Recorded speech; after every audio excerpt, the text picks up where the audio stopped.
Have you ever just looked at Go and wondered, what's the magic? How can it possibly juggle thousands or even millions of concurrent tasks and not even break a sweat? Well, that magic has a name. It's the Go Runtime Scheduler. And today, we are going to pull back the curtain and unlock its secrets.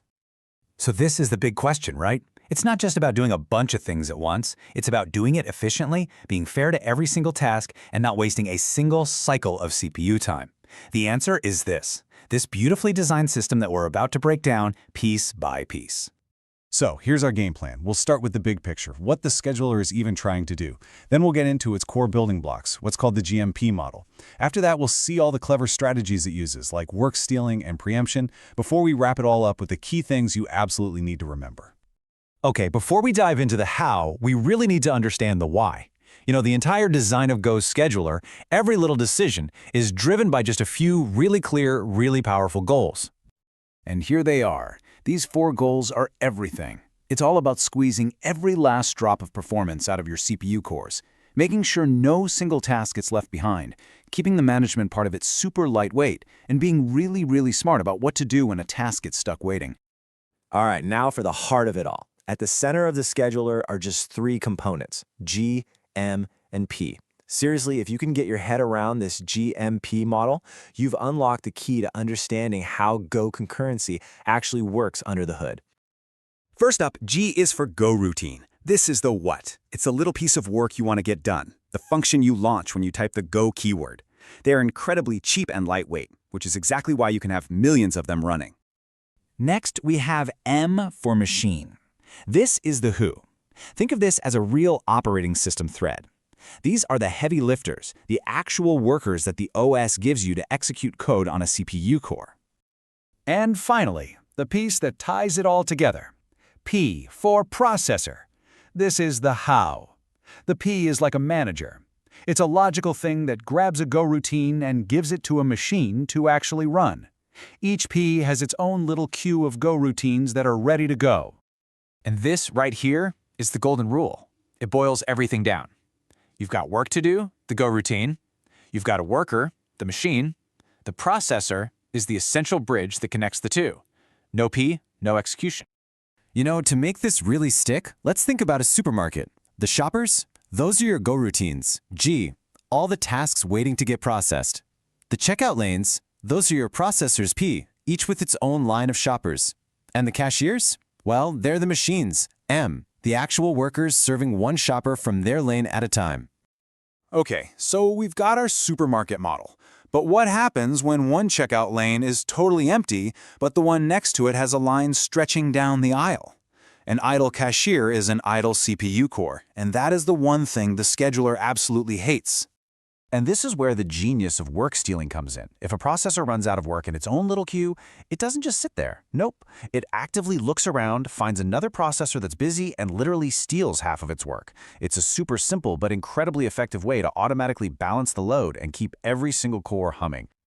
So, our system is busy, it's balanced, awesome. But what happens when a Go routine gets stuck? Like it's waiting to read a file from a slow disk. This could freeze an entire OS thread, which is like our cashier just standing there, holding up the whole line. Go's solution here is, honestly, it's brilliant.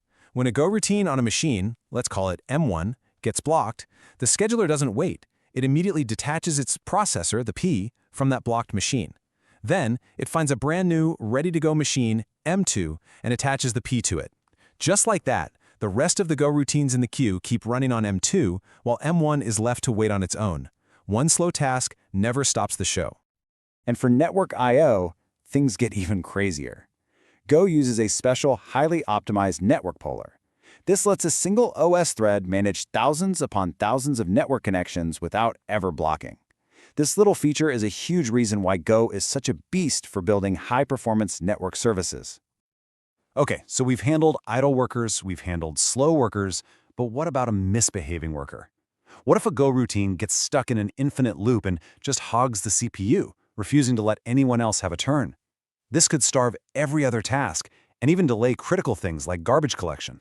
So Go's solution to this problem has actually evolved. Back before version 1.14, the scheduling was what we call cooperative. It basically relied on Go routines to be polite and give up control every time they made a function call.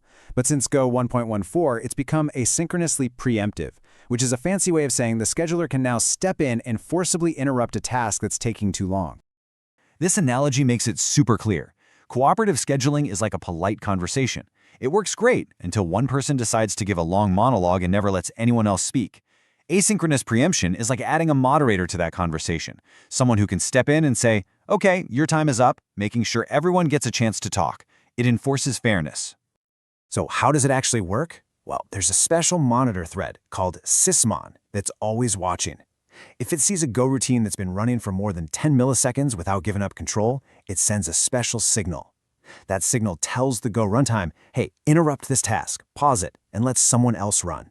It's a powerful safety net that guarantees fairness. Whew.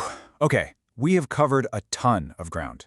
We've gone from the basic GMP building blocks all the way to the clever tricks like work stealing and preemption. So now, let's distill all of that down into the most critical points that you absolutely need to walk away with.